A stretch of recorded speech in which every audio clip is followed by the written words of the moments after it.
നമസ്കാരം. ശ്രീനി ആലക്കോടാണ്. കണ്ണൂരിൽ നല്ല കനത്ത മഴ പെയ്യുകയാണ്.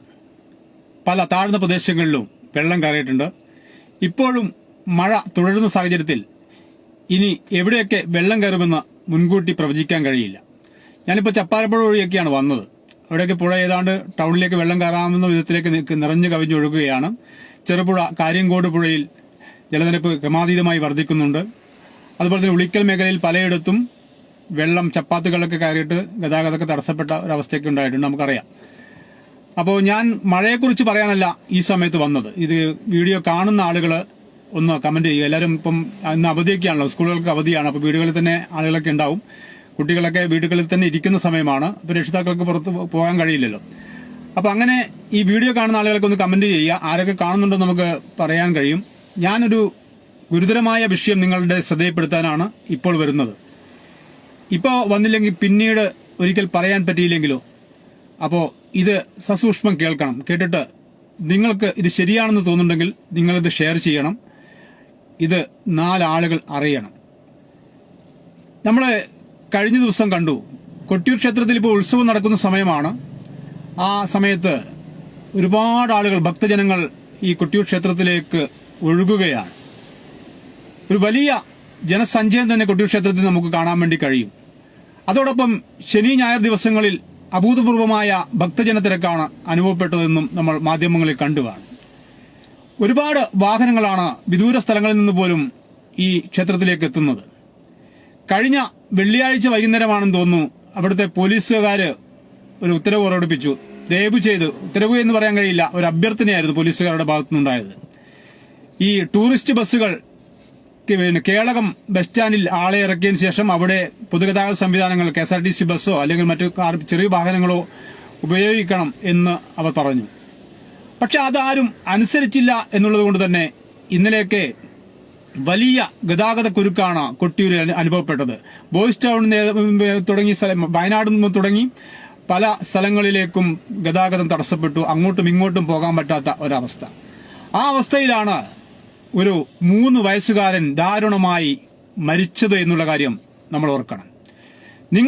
നിങ്ങളുടെ സങ്കടങ്ങൾ അവിടെ പറയാൻ വേണ്ടി പോകുന്നതാണ്, ദൈവത്തെ കാണാൻ വേണ്ടി പോകുന്നതാണ്, ആ ആഘോഷങ്ങളിൽ പങ്കെടുക്കാൻ പോകുന്നതാണ്, ആ ആചാരത്തിൽ പങ്കെടുക്കാൻ പോകുന്നതാണ്. ഓക്കെ, നിങ്ങൾക്ക് അതിനെ കുറച്ച് കാണുന്നില്ല. തീർച്ചയായും നിങ്ങൾക്ക് അതിനുള്ള അവകാശമുണ്ട്. അതിനോടൊപ്പം തന്നെ ആളുകൾക്ക് റോഡിൽ കൂടി സഞ്ചരിക്കുവാനുള്ള അവകാശമുണ്ട് എന്ന് ഈ പോകുന്ന ആളുകൾ കൂടി മനസ്സിലാക്കണം. ഗതാഗതം പൂർണ്ണമായും തടസ്സപ്പെടുത്തി ദൈവത്തെ കണ്ട് ഒരു കുട്ടിയെ കൊലക്ക് കൊടുത്തിട്ട് വല്ലത് ലഭിക്കാനുണ്ടോ? ഒന്നും കിട്ടില്ല എന്നുള്ള കാര്യം നിങ്ങൾക്ക് ബോധം വേണം. ആ മനസ്സിൽ ആ ബോധം വേണം.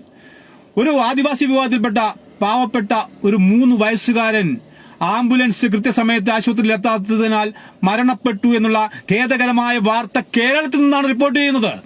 അങ്ങ് ഉത്തരേന്ത്യയിലും UP-യിലും KP-യിലും ഒന്നും പോകേണ്ട ആവശ്യമില്ല.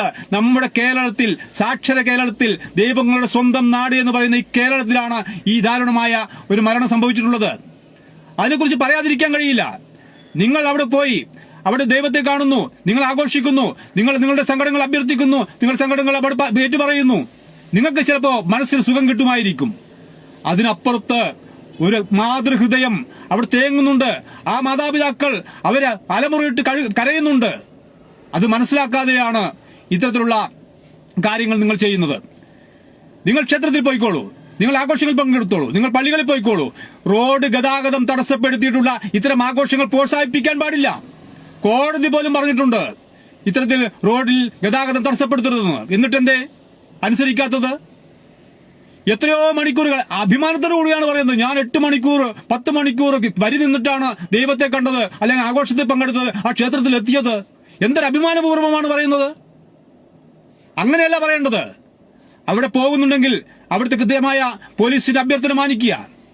അവർ പറയുന്നത് കാര്യമുണ്ടെന്ന് മനസ്സിലാക്കുക. അല്ലാതെ വാഹനവും എടുത്ത് നിങ്ങൾ തോന്നും പോലെ പിറകിൽ ഉരുട്ടി ആ ഡ്രൈവറുടെ അവസ്ഥ എന്തായിരിക്കും? ആ വലത് കാൽ കൊണ്ട് വേണമല്ലോ ആക്സിലേറ്റർ ചവിട്ടാൻ. ഈ ആക്സിലേറ്റർ ചവിട്ടുന്ന സമയത്ത് ഈ ബ്രേക്ക് ചവിട്ടണമല്ലോ, ക്ലച്ച് ചവിട്ടണമല്ലോ. കാലുകൾ തടവില്ലേ? എത്രയോ മണിക്കൂറുകൾ. എത്ര ഇന്ധനമാണ് നഷ്ടപ്പെടുന്നത്? പണമുണ്ടാകാം, അതൊക്കെ ആയിക്കോട്ടെ, അത് നിങ്ങളുടെ കാര്യം.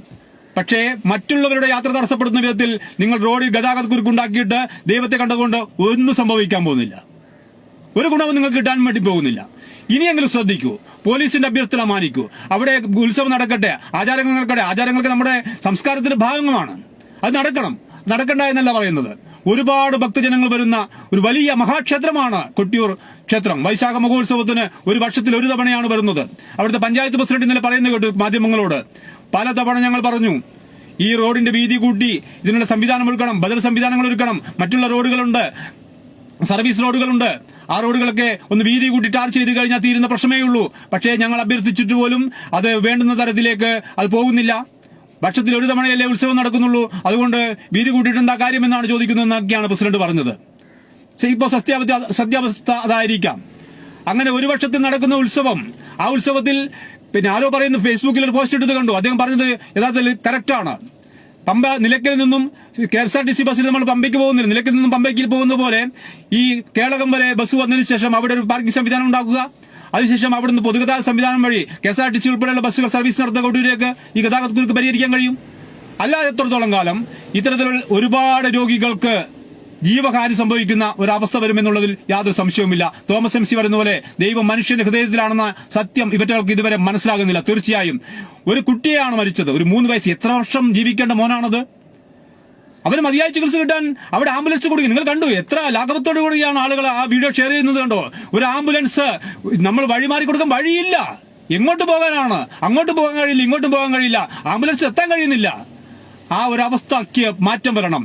വിശ്വാസം എന്തുമാകട്ടെ, നിങ്ങൾ ഏത് വിശ്വാസിയാകട്ടെ, നിങ്ങൾ ദൈവത്തെ കാണാൻ പോകുന്നവരാകട്ടെ, ആഘോഷങ്ങളിൽ പങ്കെടുക്കാൻ പോകുന്നവരാകട്ടെ, നിങ്ങൾ ആചാരങ്ങൾ നിങ്ങളുടെ കൃത്യമായി ചെയ്തോളൂ.